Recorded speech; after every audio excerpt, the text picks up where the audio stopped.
স্থানীয় সরকার নির্বাচনে এককভাবে প্রার্থী দেওয়া হবে বলে জানিয়েছেন বিএনপির ভারপ্রাপ্ত মহাসচিব রুহুল কবির রিজভী।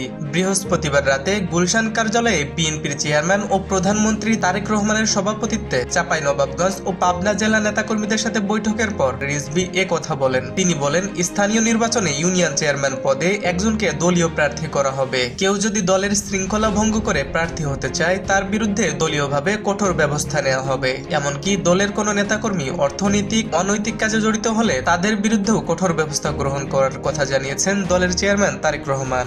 স্থানীয় সরকার নির্বাচন আগামী যখনই নির্বাচন কমিশন ঘোষণা করবে সেই ঘোষিত তারিখ অনুযায়ী যাতে তৃণমূলে বিশেষ করে ইউপি চেয়ারম্যান পদে একজন প্রার্থী হবে, একজনকেই দল সমর্থন করবে, সেইখানে যাতে কেউ সেটিকে অতিক্রম করে অথবা সেই নিয়ম বা শৃঙ্খলা ভেঙে একাধিক প্রার্থী যাতে না হয় সেই ব্যাপারে কড়া বার্তা তিনি দিয়েছেন।